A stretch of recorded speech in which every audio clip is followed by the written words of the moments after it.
8:38. Continuamos a esta hora de la mañana. Es como raro este día. Porque entre Navidad y Año Nuevo, o sea, subí tan perdido que le iba a preguntar a mis compañeros cómo habían pasado la Navidad, pero eso ya había ocurrido el viernes pasado. Pero estamos ahí, entre una cosa y la otra. Monserrat Rolano, buenos días. Muy buenos días. Una calurosa Navidad y caluroso fin de año. Van a ser más de 35 grados esta semana, así que a prepararse. Sí. Bueno, Diana y Claudio se esmeraron mucho en la mañana en reiterar todos los llamados a tener cuidado el día de hoy, que los vamos a repetir bien rapidito, evitar, por lo menos por hoy, pero esto va a durar hasta el hasta sábado. El miércoles. Hasta pero los 35 grados hasta el miércoles. Hasta el miércoles, perdón. No sé por qué dije eso. Hasta el miércoles. Estamos al lunes. Hasta el miércoles, andar entre 11 y 5 de la tarde. A veces las personas se sienten bien, pero puede provocarse ahí un problema de deshidratación. Harta agua. Misma cosa con las mascotas. No se olviden que las mascotas no usan calzado, no sacanlos a pasear en esos horarios. Bueno, y por supuesto todos los cuidados que hay que tener con el tema de los incendios. Dicho lo dicho, Beth Gerber, bienvenida. Muchas gracias por estar acá. Muchas gracias a ustedes por invitarme. ¿Se dice acá, caen patos asados o llueven patos asados? Claro. Bueno. Están cayendo los patos asados. Están cayendo los patos asados, efectivamente. Compartimos algunas expresiones, porque el país de al lado también está en Argentina en calor infernal. Oye, pero hace pocos días había habido un diluvio con inundaciones y todo en Buenos Aires. Bueno, diluvio en fin. Suele ser, pero sí. Están lloviendo patos asados en la región, digamos. Mira, don Pablo Rodríguez del Instituto Libertad, bienvenido. Muchas gracias por estar acá. Muy buenos días. Bueno, bienvenidos, Beth, Pablo. Hartos temas para conversar en este cierre de año y quería partir con uno que no sé si les parece de la relevancia que se le ha dado, que es este posteo que borró, ¿no?, la embajadora de Nueva Zelanda. No recuerdo el nombre, tiene un nombre. Manahi Taparati. Tú lo comentaste más temprano. Y claro, y hay varios asuntos que son dignos de analizar, ¿no? Primero, Pato hacía un repaso histórico de la demanda del pueblo Rapa Nui también por su autodeterminación, ¿no? Que es una cuestión que probablemente todos los que pertenecen a ese pueblo la comparten en alguna u otra medida, y ella a través de este posteo refleja aquello. Y por otro lado está cómo debe comportarse un embajador de cualquier país del mundo, que tiene que ceñirse a una política del Estado de Chile, ¿no?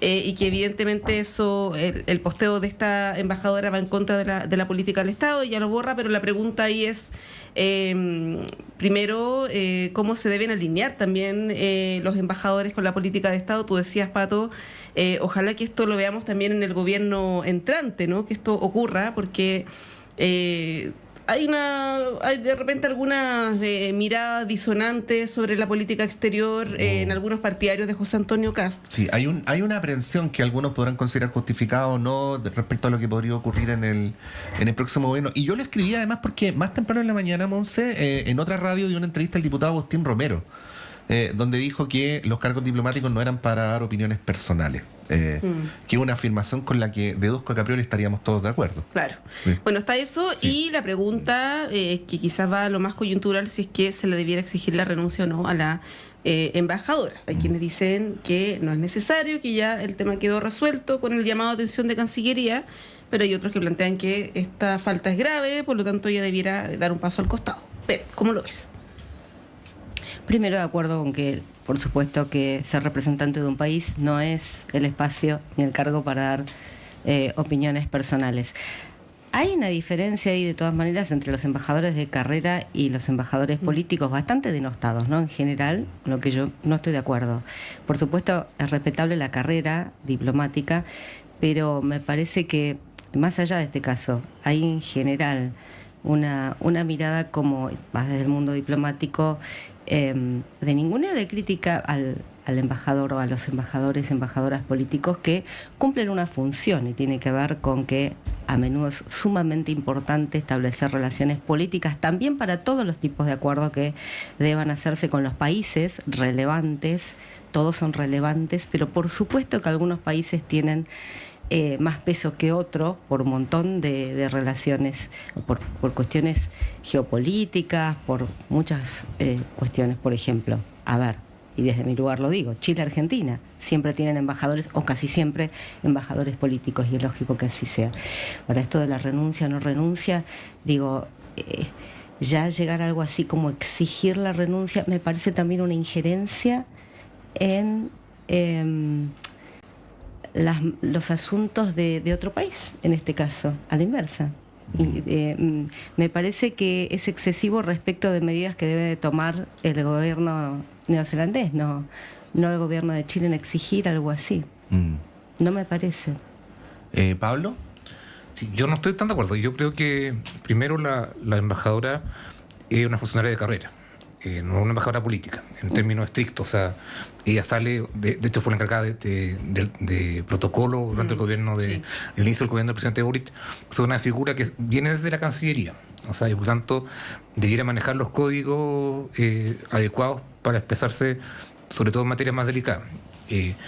Entonces yo creo que ella sabe que lo que dijo no debe haberlo dicho. Y eso es un punto importante respecto a cuál es la continuidad de ella o no en el cargo. Agrego que estaba leyendo recién que ella, además de una entrevista en septiembre, donde también manifestaba una posición más o menos similar respecto al tema de la autonomía o del autogobierno. Sí, que la rescata hoy día el Mercurio. Exactamente. Sí. Que, claro, ahí uno también prende la alerta respecto a qué es lo que dicen los embajadores y cómo eso de alguna forma se revisa por Cancillería.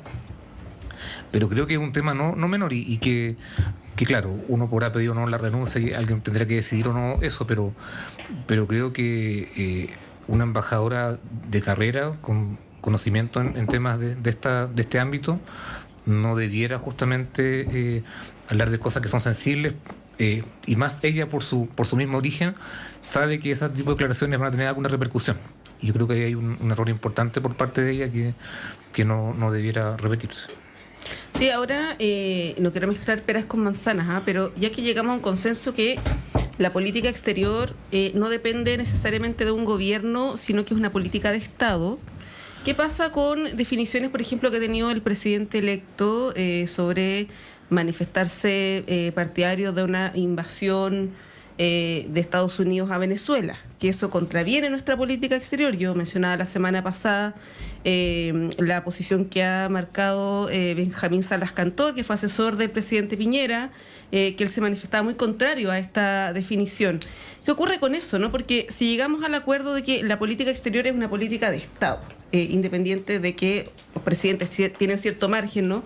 Pero, ¿qué pasa cuando llega un gobierno y cambia esa lógica? Sabemos que además José Antonio Kast tiene una impronta internacional que es bien particular, ¿no? Tiene ahí socios a nivel internacional que, bueno, han sido cuestionados por... Reflectante a la ONU, ¿no?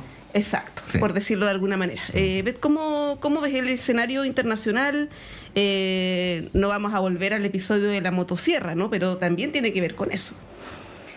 Con las señales que se dan. En realidad, todas las políticas públicas deberían ser políticas de Estado. Así que eso se menciona mucho en función de las relaciones exteriores, pero no solamente la política internacional es política de Estado. Las políticas públicas, las de salud, las de educación, deberían ser políticas de Estado. Ahora, se encuadran dentro de, claro, una perspectiva que cada gobierno le da.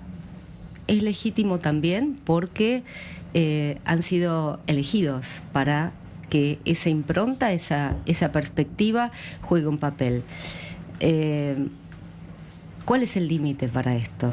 ¿Cuál es el límite, para que entre que se trate de políticas de Estado y de la continuidad de decisiones que la República de Chile ha tomado históricamente? Por ejemplo, voy a decir una muy gruesa en materia de relaciones internacionales, adscribir al sistema de Naciones Unidas, a tratados internacionales, a pactos. ¿Hasta qué punto puede llegar un gobierno y alejarse de aquello? ¿Qué legitimidad te da el voto? Por ejemplo, por el caso que dijiste, Argentina, que está desligándose o desentendiéndose de varios acuerdos y pactos internacionales, ¿no? Descolgándose, votando en contra de muchas votaciones en el sistema de Naciones Unidas. Entonces, ¿hasta qué punto? Digo, ¿qué acuerdos? Tal vez debería haber acuerdo y explicitarse aquello, porque no está tan claro. Ahora, en materia de intervención en otros países me parece que sí hay claridad, y en eso veo un profundo error. En materia de meterse, por ejemplo, en las decisiones de invasión o no invasión, me parece completamente inadmisible. ¿Cómo se dirime esto? Tal vez tendríamos que discutir esto. ¿En dónde se dirime? ¿Cuál es el límite de un gobierno para poner su propia impronta o situarse en un marco de cierto comportamiento y acuerdos que Chile siempre ha tenido? Bueno, esto incluye la decisión sobre la postulación de Michelle Bachelet a la Secretaría General de Naciones Unidas, e incluso se expresan en asuntos más sutiles como la discusión aparentemente doméstica en principio sobre las políticas de migración, donde nuestro Estado también tiene plena inscripción voluntariamente, ¿no?, al orden político internacional, respecto a lo cual, como hemos planteado aquí también en la radio, ha habido, por ejemplo, pronunciamientos de la Comisión Interamericana de Derechos Humanos, del Pacto Mundial de Migraciones, donde los estados indudablemente tienen atribuciones para cautelar una migración ordenada, pero tienen que cumplirse ciertos supuestos que juristas transversalmente han dicho que en el debate sobre migración se ha traspasado más de alguna vez, ¿no? Esa línea, ¿no?, que separa lo que un Estado puede hacer de cuáles son sus compromisos internacionales. Por eso me pareció interesante, Pablo, la declaración del diputado Romero, porque nos lleva a un punto donde podemos conversar sobre cómo hemos ido perdiendo crecientemente los consensos de Estado, ¿no? Y claro, lo que ocurre con frecuencia, que aquí en la radio, Pablo, lo hemos visto muchas veces, incluso con ustedes presentes, es que dirigentes políticos de distinto tipo invocan principios de carácter general para sacar una ventaja en una coyuntura particular, pero cuando hay otra coyuntura que les resulta inconveniente, ahí ya los principios de validez general no corren, ¿no? Entonces, claro, es bueno procurar establecer una cierta vara. Quizás esta conversación nos da la oportunidad. Sí, lo primero que yo diría es que ¿cuál es el consenso respecto a estos temas y cómo se fija? La verdad es que la promoción de la democracia, el libre mercado, son algunos principios como generales que hemos tenido como bases de la política exterior de Chile, pero a mí siempre me surge la duda de cómo esto se define y cómo va cambiando en el tiempo. Sí. Eso no sé quién lo define, quiénes son las personas que lo hacen o no, en términos prácticos. Y eso también es un tema complejo de cómo eso interviene en la política interna de los países. Respecto a la intervención de una intervención en Venezuela, yo creo que debe haber un consenso que no es la solución más adecuada, que es muy complejo. Pero claro, eso es Pero es popular decirlo. Sí, la política interna a veces trae beneficio ahí, o sea, y tiene poco costo decirlo, o sea, en términos de que una intervención en otro país, entonces... Claro. No, el candidato también, el presidente electo, había dicho que iba a romper relaciones con Venezuela y con Cuba. Bueno, si se rompen relaciones por razones de principios generales, pero en general en política internacional se estima que la ruptura de relaciones es el último paso, ¿no? En la práctica no tenemos relaciones con Venezuela porque ellos la rompieron con nosotros, digamos, también. Claro, pero expulsaron al cuerpo diplomático. Pero las consecuencias prácticas se ven, y aquí yo no quiero decir que la responsabilidad sea del gobierno chileno, porque evidentemente ha habido una hostilidad que va de lado y lado, pero claro, una cuestión tan básica como que venezolanos que necesiten hacer trámites, sí, o conversar para un corredor humanitario.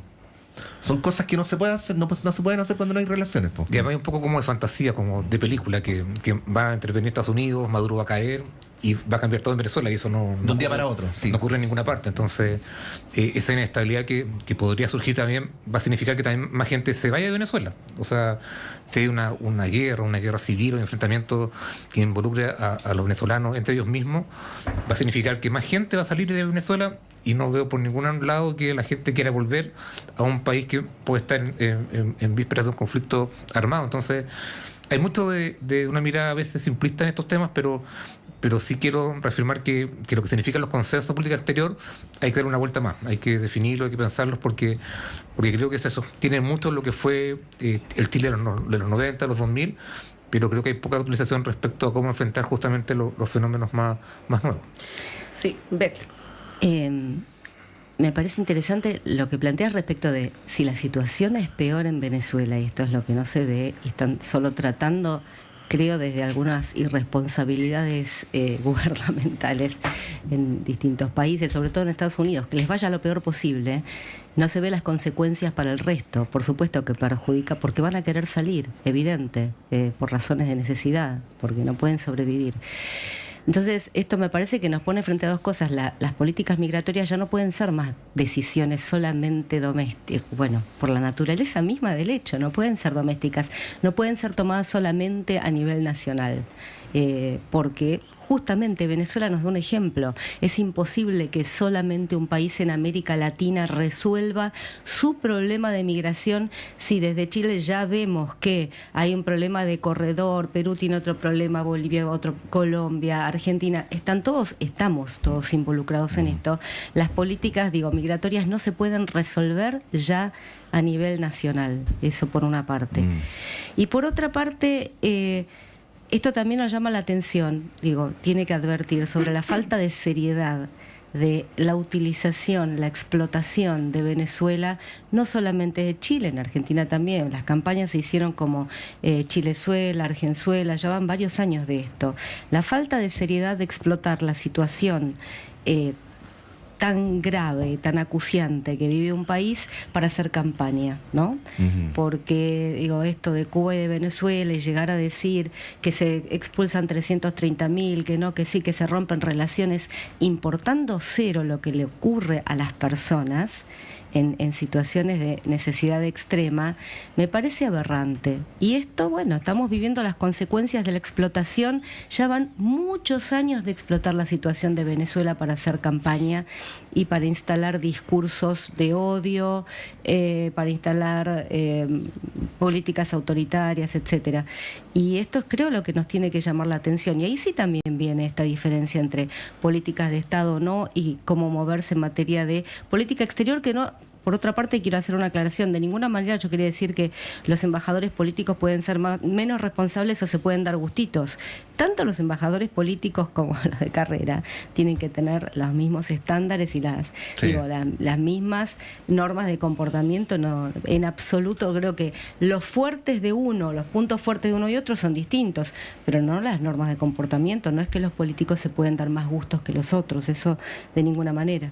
Sí, esto, Pablo, Beth, nos remite a otro tema que les queríamos proponer. Vamos a ver si le damos continuidad también a la vuelta de la pausa, que es qué va a hacer José Antonio Kast con la figura, más que la figura, la persona, con lo que representa Johannes Kaiser. Que se va a ver probablemente tironeado durante todo su gobierno entre los que son más duros, los que son menos duros, y ya hemos visto algunas señales de eso, ¿no? Hoy día hay una actividad donde se va a dar cuenta de los avances de la conversación entre el gobierno de Kast y el Partido Nacional Libertario, que tiene 8 diputados, no es menor, y una senadora, que es hermana de Johannes Kaiser, y que además emitió unas declaraciones, las estaba tratando de encontrar, pero no las encontré, bien complejas, ¿no? Creo que fue ayer, donde dice algo así como, voy a parafrasear, ¿no? Que si es que José Antonio Kast no cumple sus compromisos y no es lo suficientemente duro como él se comprometió en su campaña, hay un riesgo de golpe de Estado. Lo voy a leer textual ahí, el Pato me ayudó. Si Kast tiene mano blanda, muy probablemente le van a hacer un golpe de Estado. Es compleja esta declaración, pero también con el trasfondo que tiene, ¿no? ¿Qué es lo que pasa con este sector más duro? A propósito de lo que hablábamos antes, que es partidario, por ejemplo, de salirse de la ONU o de acercarse a gobiernos que son más bien autocráticos, en fin, que tiene una impronta bien iliberal, ¿no? A pesar de su nombre. Pablo, una primera repasada y volvemos después de la pausa para darle continuidad a este tema. Yo creo que Nacional Libertario va a ser un problema para el gobierno.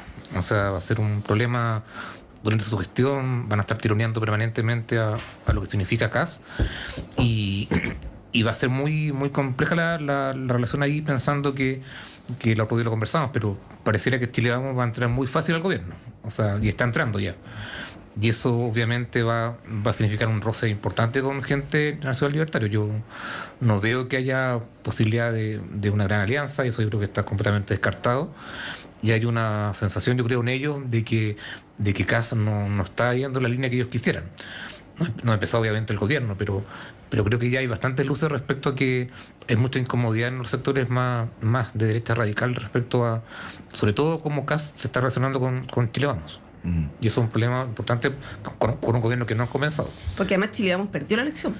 Sí, y lo repiten constantemente. Entonces, bueno, este concepto de que está amarillando, convencionalmente aplicado a Chile más bien al ámbito de la izquierda, parece que podría empezar a aplicarse al ámbito de la derecha. Quizás los nacional libertarios piensan que CAS está amarillando, ¿no? Pero bueno, vamos a una pausa y lo seguimos conversando y ahí te damos la palabra, ¿ves?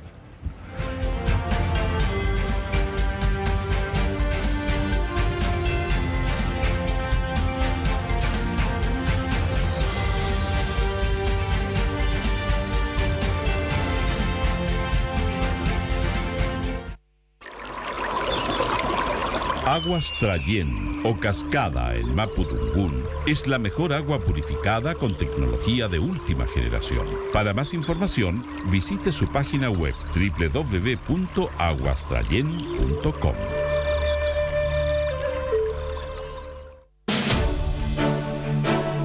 Tiempos que muerden, un espacio de entrevistas y diálogos para reflexionar en torno a nuestra época y estos tiempos convulsos, por Radio Universidad de Chile, con la conducción de Faride Serán. Sintonízanos todos los lunes a las 16 horas en el 102.5 FM y radio.uchile.cl.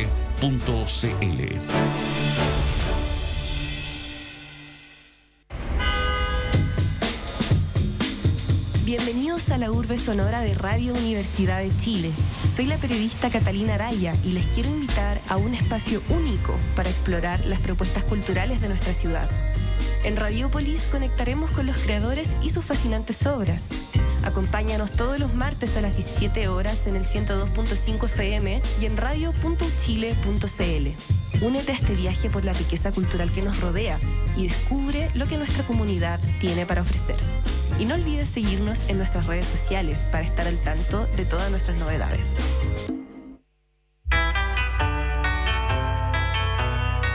Radio Universidad de Chile los invita a sintonizar el programa Tras las Líneas, conversaciones con Manuel Antonio Garretón, Premio Nacional de Ciencias Sociales. Un espacio del Departamento de Sociología de la Universidad de Chile. Escúchanos cada martes a las 21 horas en el 102.5 FM y todas nuestras plataformas digitales. Tras las Líneas en Radio Universidad de Chile.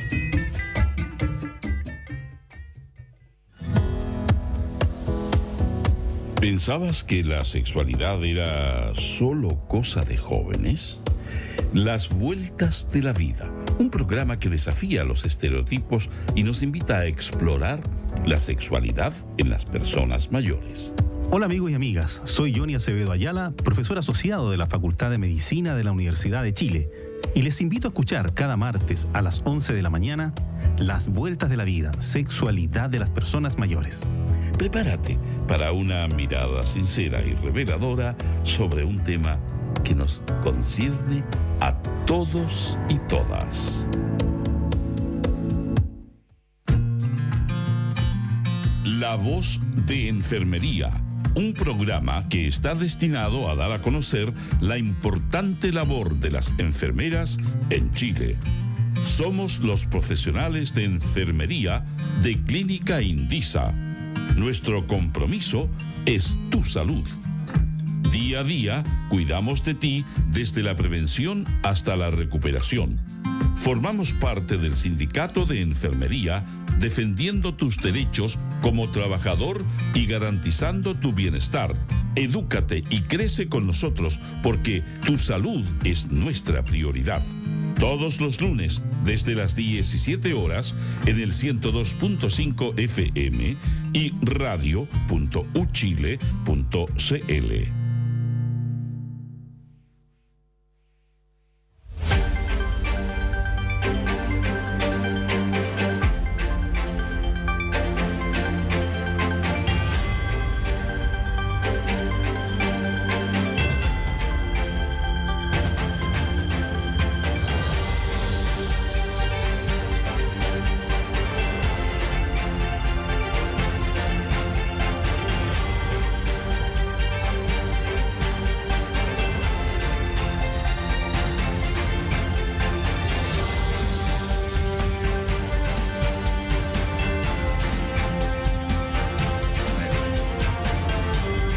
Son las 9:03, continuamos con estas conversaciones. A ver, el Partido Nacional Libertario tiene una forma de hacer política muy fuerte, lo decíamos la semana pasada. Johannes Kaiser, en lo particular, se ha posicionado como el que está más a la derecha de Kast, ¿no? Y así le ha ido crecientemente bien, no para pasar a segunda vuelta ni para ganar por el momento, pero cada vez mejor que antes, de eso no cabe duda. Le fue mejor que Evelyn Matei, por lo pronto. Entonces, claro, la pregunta es: ¿qué incentivo tiene para hacer una suerte de vagón de cola del gobierno entrante? Pero quiero agregar algo que me ha parecido muy interesante, que es que desde la misma derecha o analistas cercanos a la derecha o que han expresado simpatías por la derecha, han venido embestidas no contra Johannes Kaiser, pero sí con la familia Kaiser, ¿no? O sea, reacciones frente a la declaración de Vanessa Kaiser que citaba a Montserrat, reacciones frente a la manera de expresarse públicamente de Axel Kaiser, entre paréntesis, autor de un libro más que controversial en sus premisas, para decirlo de manera elegante. Y claro, uno no le puede adjudicar en el caso de Johannes Kaiser automáticamente a Axel por el hecho de ser hermano, pero obviamente hay un imaginario, pero sí corresponde plenamente en el caso de Vanessa Kaiser, porque es la única senadora electa de su partido, ¿no?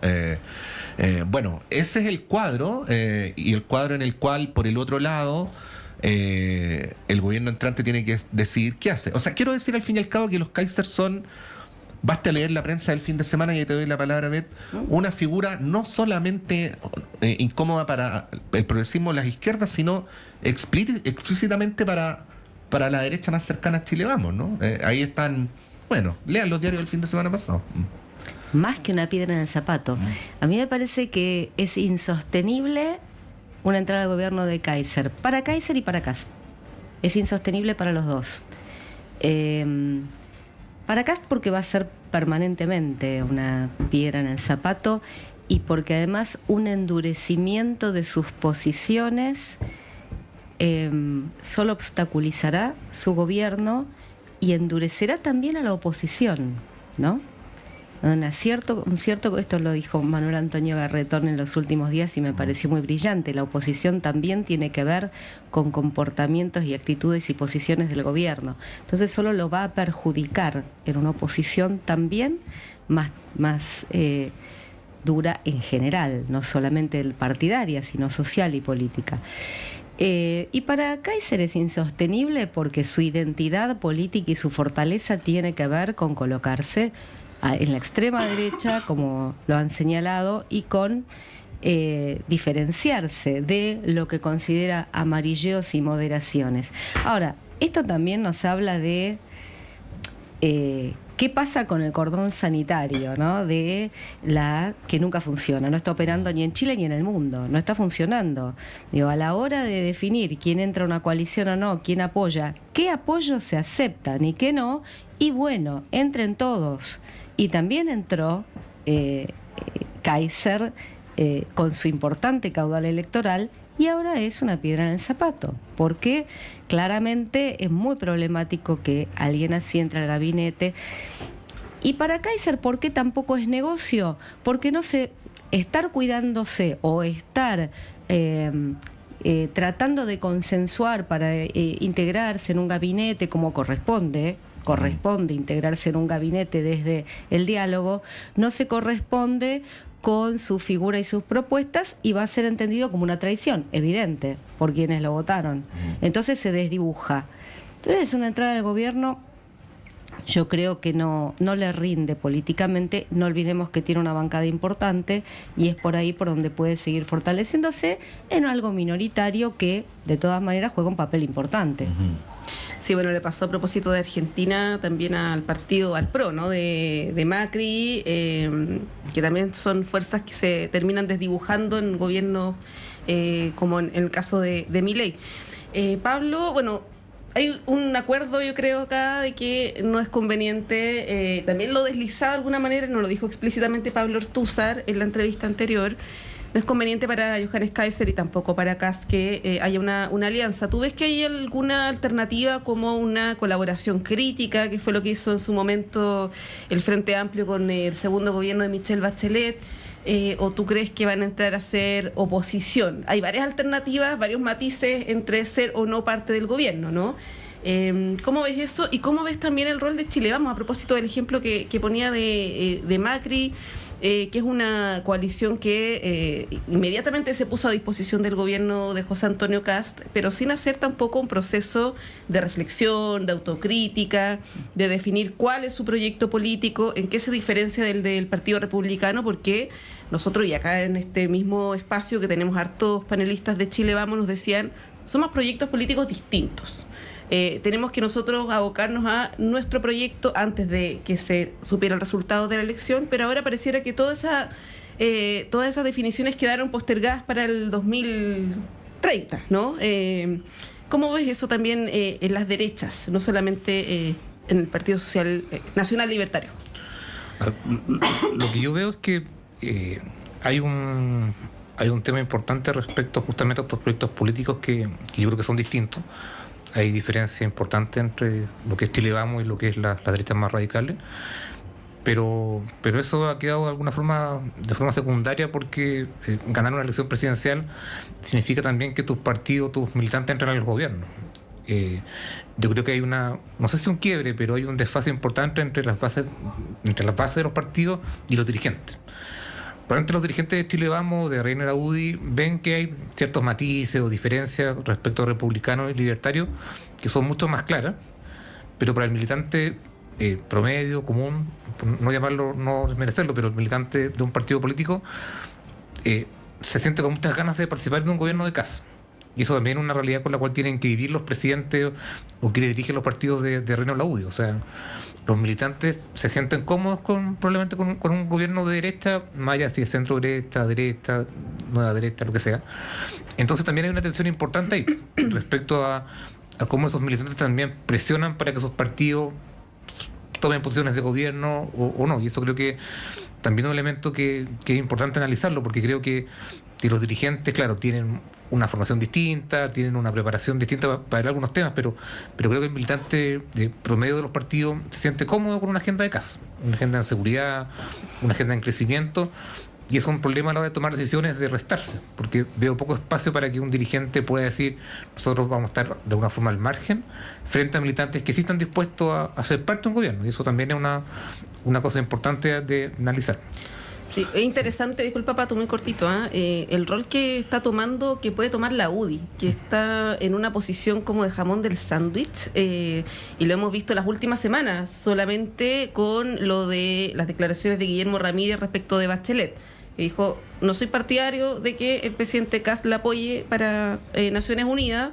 Luego, como dicen los lolos, 3 doritos después, dice que van a acatar lo que diga el presidente, dando cuenta de un cambio de posición. Y lo mismo respecto de la acusación constitucional contra el ministro Grau, ¿no? Se muestran bien duros con el tema, ¿no? Que se dé por notificado el ministro, y luego no, pero es que en realidad no es tan así. Está en una situación como media extraña la UDI, ¿no? Creo que es interesante analizarlo también como un partido que no es tan duro como el Partido Republicano, pero tampoco quiere ser blando como Chile Vamos. Sí. Además, Guillermo Ramírez dijo es el primer presidente gremialista. Sí. Ese subtítulo es nuestro. Claro. ¿Ah? Sí. A ver, yo quería hacer una distinción con el poder de la UDI, también de RN, pero más de la UDI. Y es que tal vez los estamos viendo, y es lógico, como perdedores, y vemos su debilidad en términos de el electorado y la votación que han logrado. Claramente han sido perdedores dentro del espectro de derecha.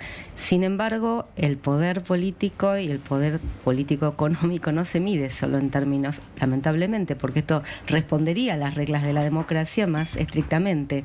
Pero el poder de la UDI va más allá de su electorado y tiene que ver también con su fuerte relación con poderes fácticos en Chile. Entonces eso tal vez no lo estamos teniendo en cuenta. Yo no creo que sea no creo que sea menor su rol en el próximo gobierno, por eso, por los lazos que tiene, por las fortalezas que tiene. Y por otra parte, hay algo que, volviendo al tema libertario, que puede ser que Kaiser no ocupe no sea ministro. Digo, si estamos en marzo y Kaiser es ministro, tenemos que volver a juntarnos acá, levantar la mano y decir, nos equivocamos los cuatro. Vamos a hacer un acto de honestidad. Pero bueno, por supuesto que Ministro puede entrar, de Seguridad, por ejemplo, sensato, canciller, sensatísimo. Pero, por supuesto, la militancia y otros cuadros pueden entrar. Ahora, para decir algo que es feo y que no se dice, y es que la militancia y las presiones no solo tienen que ver con que se sientan o no cómodos en un gobierno. Hay presiones por tener cargos, por tener pegas y por tener cargos con altas remuneraciones. Esto es también lo que se distribuye, nunca se dice, y vamos a hablar, de si tal se siente bien o no, o tiene que ver con las propuestas o no de un gobierno, y en realidad, en gran parte, y esto de un lado o del otro, en gobiernos de la Concertación, en el gobierno reciente de Gabriel Boric, en los de Piñera, las presiones de los partidos son también por cumplir con las militancias en términos de distribución de cargos. Esto saludable no es, pero ocurre. Y también los libertarios deben estar presionando, no tanto porque quieran poner o no situar, sus llevar adelante sus proyectos políticos, sino también porque tienen que pagar con cargos. Es así. Sí. La parte fea, Sí, pero que es así. ¿Puedo complementar con algo? Yo creo que además no tienen cuadros preparados para primera línea, en términos de gabinete, salvo Kaiser, que obviamente es una figura que sería muy polémica que estuviera dentro del gabinete. En la campaña no vimos a nadie que destacara en algún área sectorial, salvo un economista que, por ejemplo, en su escrito o artículo publicaba que le molestaba el Banco Central porque no generaba beneficios para la gente. Entonces, hay un tema ahí respecto a qué tan buenos cuadros tienen para ser, por ejemplo, ministros o subsecretarios. Entonces, también yo creo que el ingreso de libertarios tiene que ver con eso, o sea, de que no sé si tienen la mejor gente frente a cuadros, por ejemplo, de Chile Vamos, o el mismo Republicanos, que aun cuando es un partido también más o menos de similar magnitud que Nación Libertaria en términos de estructura, sí tiene gente que ha tenido experiencia política o que al menos ha ido acumulando experiencia en el último año, con los procesos constituyentes, con diferentes procesos que ha vivido Chile en el último año. Entonces, creo que también el problema de libertario es la falta de cuadros políticos relevantes para ingresar a un gabinete. Sí, quería plantearles otro tema. Ahí me interesa la opinión de los dos, pero parto por Beth, que tiene una experticia en el tema, que es una polémica que en principio, si uno la aborda desde cierto lugar, podría parecer un poco superficial, pero yo en lo personal he insistido que remite a cuestiones más profundas, y que es la polémica que se produjo la semana pasada sobre el retorno o no de la figura de la primera dama, que, como hemos dicho, ha estado muy centrada en una crítica política que desde las actuales oposiciones se hace a la figura de Irina Caramanos, como una persona que no tendría mucha capacidad de hablar de una manera clara a la opinión pública o a la ciudadanía. Quiero decir que, entre paréntesis, nosotros estamos publicando ahora una columna de la profesora de nuestra universidad, Soledad Chávez, quien a medio camino entre la reflexión y el testimonio cuenta cómo fue consultada para esta portada de las últimas noticias del día de Navidad donde se hace sorna de Irina Karamanos, y donde ella expresa que como académica trató de ofrecer resistencia al punto de vista del periodista, que es que Irina Karamanos es incomprensible, ese es como el resumen. Trató de ofrecer resistencia, pero de todos modos el artículo se escribió como el periodista lo quiso escribir, sacó de contexto a la profesora, en fin, bueno, podría parecer anecdótico, pero es un texto que en un ratito más va a estar publicado en el diario, remite al modo en que se construyen noticias y polémicas, ¿no? Pero saliendo de Irina Karamanos, independientemente de que pueden hablar sobre ella, por cierto, ayer entró al baile Carlos Peña, de quien podría decir, bueno, ahora que lo dice un hombre, un rector, podría tener una connotación distinta, pero simplemente cito al columnista en cuestión cuando dice, en resumen, ¿no? Dice que Irina Karamanos tiene razón, y que en el resumen del resumen es que los parentescos corresponden a una esfera estrictamente privada, que los cargos públicos corresponden a criterios universales y que a los criterios universales son ajenas las relaciones de matrimonio, pareja, consanguinidad y otras, ¿no? Obviamente sacándolo de la discusión derecha-izquierda, cultura frente amplio y otras por el estilo. Bueno, quiero preguntarles cómo lo ven. Beth. Primero coincido, lo que no es tan habitual, 100% con Peña, en que los parentescos corresponden a la esfera privada, pero no corresponde en absoluto la atribución de un cargo por el parentesco que sea, de ningún tipo. Pero además le sumo a esto una cuestión de género, y es que claramente el rol de primera dama tiene sesgo de género. Leí esto todos estos días, una serie de argumentos, y también he discutido con amigos y amigas no conservadores que dicen, pero bueno, si tiene sentido, vamos a lo práctico, seamos pragmáticos, si ha tenido sentido y permite este cargo justamente por la proximidad con el presidente hacer buenas cosas, y ahí medio mundo sacó también a relucir una serie de muy buenos programas que hicieron otras primeras damas, desde Luisa Durán hasta, en fin, hay excelentes, eso es indiscutible, nadie discute que hayan sido mujeres capaces y nadie discute la calidad de los programas que hayan sido puestos en marcha, ese no es el punto es que de ninguna manera se debe alimentar que en la proximidad o el nexo de pareja o el que sea familiar con el presidente sea el que permite realizar esto. Pero además el sesgo de género tiene que ver con que esto da por supuesto que la primera dama no tiene ninguna trayectoria, vida profesional ni otras opciones. Digo, porque ¿qué sucede con la vida de esa persona? No, pero si son competentes, si hacen y aprovechan. Pero esto es dar por sentado que su rol es ser la esposa del presidente o la pareja del presidente y que se hace cargo de esto. Otro contraargumento. No, bueno, puede dejar al lado su carrera profesional por el bien de la patria. O sea, bajo ningún punto de vista. Esto es dar por sentado que... Y tiene algo de monárquico, del rey y la reina. Ni siquiera diría como lo de embajadora, que también estoy en contra de que se llama embajadora a veces a la esposa del embajador. Cuando te vas a otro país no tenés ninguna posibilidad tan rápidamente de instalarte. No justifico en absoluto que entonces te llamen embajadora o embajador en caso de ser cónyuge de una embajadora, no corresponde. Pero las posibilidades de desarrollarte son mucho menores, pueden entrar otros criterios. De todas maneras, el cargo no corresponde. Pero en este caso, por supuesto que hay un sesgo de género tremendamente discriminatoria, retrógrado, que pone a las mujeres en un lugar de ser la esposa de y dar por sentado que no tienen ninguna trayectoria y carrera que deseen y que sea su derecho seguir llevando adelante, sino que su rol es ser la esposa del presidente. Y con respecto a lo de Irina, la verdad es que lo que creo es que va mucho más allá del contenido, de la forma. Irrita profundamente lo que sea que diga Irina. Muchos también dijeron, pero esto es incomprensible y sofisticado y no se dice en la feria. No estaba dando un discurso ni de campaña ni para la feria.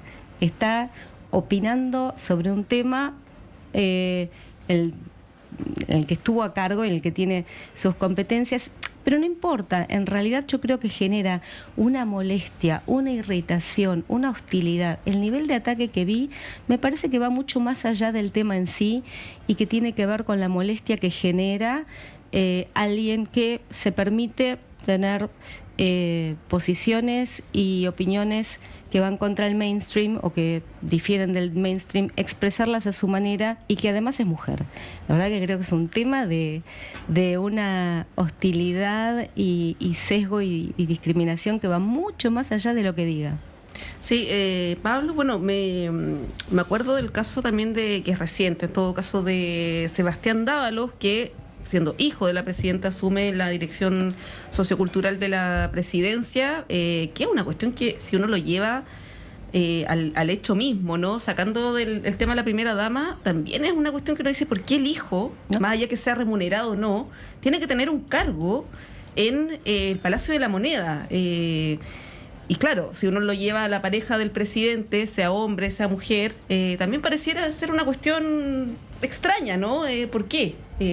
Alguien que no tiene, que no ha sido electo, es una cuestión bien extraña que lo hemos naturalizado, y creo que plantearse la pregunta es una cuestión súper legítima, válida y necesaria incluso. Ahora, lo de Irina Caramanos, claro, quizás podría haber habido otra salida, podría haber sido la opción de que yo dijera, yo no voy a asumir como primera dama, no creo en esta institución, pero ella decidió reformarla por dentro, ¿no? De hecho, creo que fue de las primeras declaraciones que dio. Y ahí está el cuestionamiento a ella, si es que realmente esta reforma que se hizo es algo que representa a la mayoría de la ciudadanía, o como decía la senadora electa Daniela Chiccardini, si es que es algo que representa una mejora para las mujeres, la eliminación de este cargo, ¿no? ¿Cómo ves esa discusión en ese plano? Insisto, más allá de lo de la discusión como coyuntural, el hecho que, por ejemplo, el próximo periodo tengamos a una presidenta mujer y tenga una pareja o tenga un esposo, ¿qué va a pasar con ese rol, ¿no? Si es que va a asumir algún cargo o no. Creo que es legítimo preguntárselo. Sí, yo creo que, rescatando todo lo que dice Beth, hay un punto importante de sesgo de género que ahí está presente, no tengo ninguna duda, pero creo que también las tradiciones son importantes, y creo que si un rol desde primera dama o una figura similar puede aportar algo en políticas sociales, creo que es bienvenido. Yo no creo que eliminar la función como tal es complejo. Además, también las posibilidades laborales de la persona que es pareja del presidente o la presidenta en su caso, realistamente igual quedan acotadas. O sea, no puede ejercer como podría haberlo hecho si la persona con la cual es pareja no fuera presidenta. Entonces, también es muy delicado para la persona que de alguna forma tiene que vivir eso, pero tampoco esa persona va a poder en esos 4 años tener una vida laboral normal, porque es la pareja del presidente. Entonces, tal vez una función que de alguna forma... El tema de conflicto de interés ahí también. Entonces, tal vez una función que pueda resguardar de buena manera la institución, la figura del presidente, de su pareja, creo que es bueno discutirlo. Creo que es parte de un debate sano, pero creo que falta un elemento en la discusión que tiene que ver que cuán efectivo fue que se fueran traspasadas esta fundación a los ministerios. Yo creo que ese ámbito en el cual revisar si efectivamente fue más transparente, se ocuparon mejor los recursos, fue algo que aportó para que hubiera mejores políticas en algunos ámbitos o no. Yo creo que eso no ha sido discutido, no ha sido parte del debate. Creo que nos hemos centrado excesivamente en lo que significa Irina Caramanos, en lo que significó Dávalos en su momento, pero creo que habría que revisar si efectivamente este traspaso de fundaciones hacia los respectivos ministerios significó algo bueno para esos mismos programas. Y creo que esa información no ha estado presente en el debate, y creo que eso no es del todo bueno. Sí, yo creo que lo más saludable es que vayamos a esas discusiones de fondo, ¿no? Ahora, yo lo planteo en un sentido contrario. Recogiendo algunas de las funciones históricas de la primera dama, incluyendo hasta el momento en que Irina Caramanos asume, que entre paréntesis se le narra como una decisión personal cuando en realidad fue una decisión política del gobierno, ¿no? Es importante tenerlo en consideración. Esta no es una política de Irina Caramanos, sino que es una política del gobierno de Gabriel Boric, ¿no? Entonces creo que se le debe defender o criticar en ese plano, ¿no? Pero volviendo al tema, algunas de las políticas históricas más las recientes atribuciones de la primera dama. Mencionábamos, ¿no? Salud bucal para un grupo de mujeres de escasos recursos, que es un grupo de mujeres en un periodo temporal específico. No es una política de Política Estado pública de carácter sostenida. general. Orquestas juveniles, colegios pobres, ¿no? Museo Interactivo Mirador. Si estoy sobreinterpretando, ustedes me dicen, pero me llama la atención que le pasen a la primera dama un museo para niños en una comuna pobre y no el Museo de Bellas Artes, por decir algo, ¿no? Bueno, ¿qué tienen en común estas tres cosas? Nada, hasta donde logro ver yo, salvo el asistencialismo. Entonces podría remitir, lo digo hipotéticamente, pero ahí les doy la palabra de vuelta, respecto a un cierto imaginario de cuáles son los espacios que tienen que ocupar las mujeres en las políticas públicas. Y ciertamente hay que evaluar si el traspaso de determinadas fundaciones a ministerios sectoriales fue bueno o no, pero al menos menciono que de vuelta el hecho de que una función concentre estos tres tipos de políticas que no tienen nada que ver entre sí, podríamos mencionar otra, es un poco raro, ¿no? Desde el punto de vista de la racionalidad del funcionamiento del Estado. No me parece raro, me parece que va de la mano de esta mirada tradicional de ver a las mujeres asociadas a funciones de asistencia.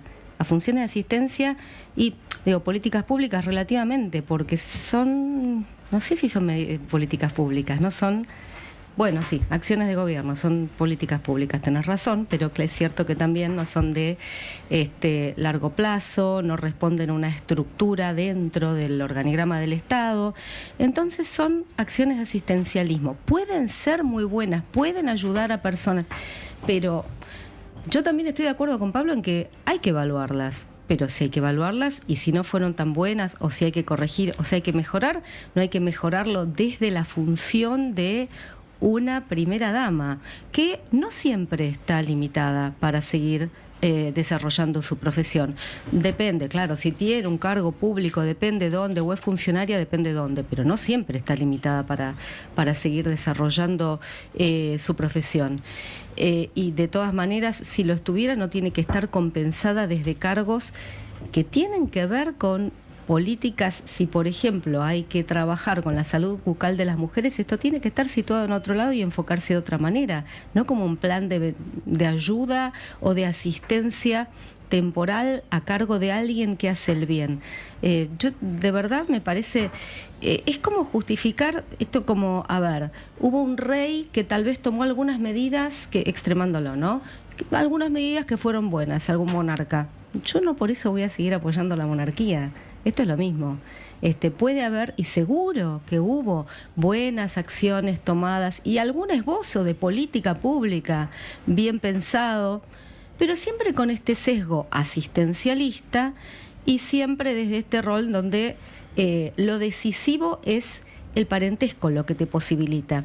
Y yendo a lo de Dávalos, que es absolutamente objetable, el hecho de que fuera rentado o no, no cambia lo objetable, porque lo objetable es que tiene redes, accede a redes de poder, sí, por supuesto, y atribuye y distribuye poder. Tiene que personas tiene a su cargo. personas claro. a cargo, puede contratar, puede impulsar, puede usar, en fin, disponer de presupuesto para aquello y de poder político y de redes que tienen solamente que ver con su rol de parentesco, solamente.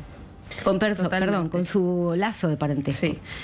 No, es interesante el tema, más allá de qué es lo que va a pasar con María Pía Adriasola o no. Es interesante el tema, es interesante lo que dice Pablo también de qué hace una pareja de un presidente o presidenta, qué se ocupa. Por ejemplo, estoy pensando en el caso de alguien que tenga una carrera como abogada, por ejemplo, ¿no? Litigante, ¿qué ocurre con esos casos? Tiene que abstenerse de ejercer sus funciones durante un plazo determinado. El cargo de primera dama tampoco es remunerado, por lo tanto ahí hay que ver el tema de la autonomía económica, financiera de las mujeres. Creo que también es un tema ahí o de los hombres, si fuera el caso también, claro. Exactamente. Sí. Bueno, vamos a seguir con esta discusión probablemente más adelante, cuando ya asuma en sus funciones tanto el presidente como la primera dama. Son las 9:32. Les agradecemos, Pablo, Beth, por acompañarnos durante esta mañana de día lunes. Gracias a ustedes.